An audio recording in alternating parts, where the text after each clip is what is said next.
Greetings YouTube, this is Got Her Did. I'm about to get her done.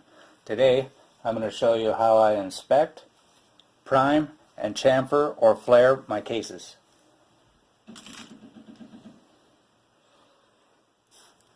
First, I look for a case head separation about to happen. It'll appear as a bright line right about here. It'll go all the way around the case. Then I look for splits in the neck. I check my flash hole there, make sure that's clear and centered. If it's off center, it gets squished with the pliers and into the recycling. If there's anything in there, I usually have a tumble meaty in a few of them. I got my handy dandy tack here. I just take and run in there and clean it out. To set my flare, I grab a couple of the bullets that I plan on loading, flare it a little bit, see if it'll go in. I've already set my flare here, but I'll show you what I mean.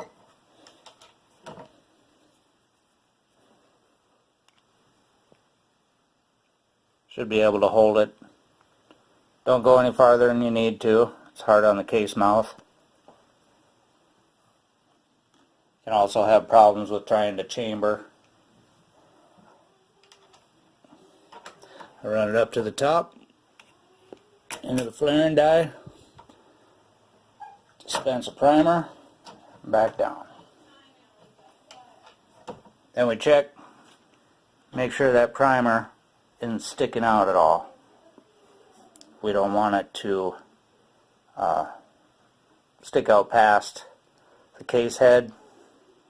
If it does, you can get a slam fire when the bolt comes down to shove the case into the chamber. It can set off that round.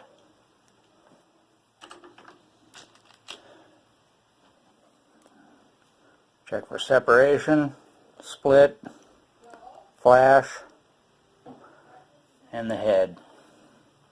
Make sure that's not all gouged up. And up there,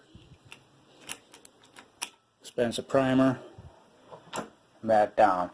Now usually the flaring die will center that up pretty good.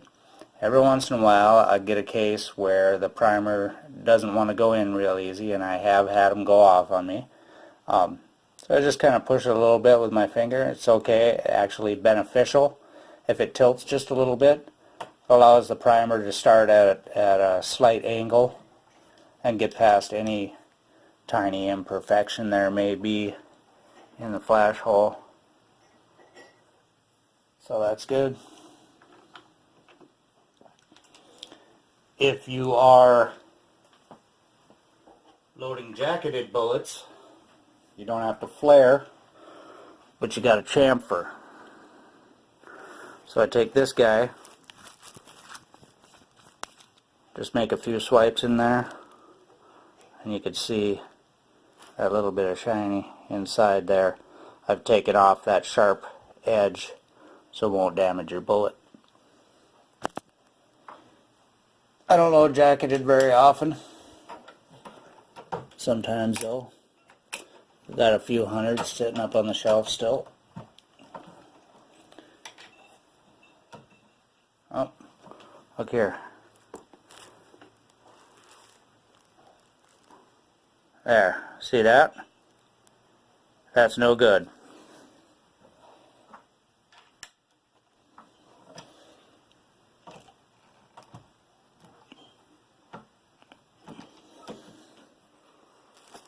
I usually can load a few hundred before that happens.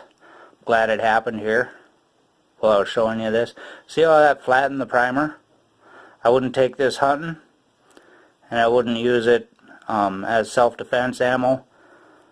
And in fact, in the past, I used to, anytime I flattened one like that, I'd go ahead and drop this empty case into my rifle, point it in the safe direction, and fire it. But this is just going to go out to the range to ring steel or poke holes in paper. So I'll go ahead and load that up. If it doesn't fire, it doesn't fire. No big deal. Because that one went in hard, I want to take a look here. I don't know if you could see that. Little bitty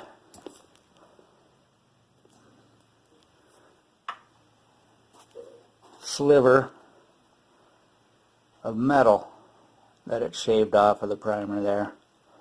Not a big deal. That happens every now and then. Never had it really be a problem, other than if you leave it in your primer seeding tool here, you'll get where it will leave little impressions. You'll get a little half moon shape across your other primers that you prime that are being smashed against that little piece of metal there.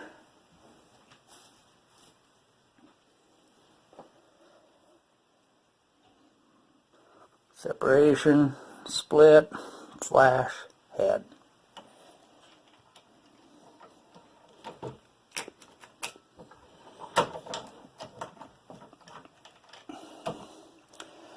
Every now and then I run into one, see if I have one here, it has a military crimp on it. I don't happen to have one that's easy to find, but what you'll see is a little red ring around the primer pocket, and that's got to come out of there. Oh, you can see here, a little piece of corncob media in there. Poke that out. So for those, and for any pockets that don't look that great, I've got my pocket reamer. I'll just twist that a few times.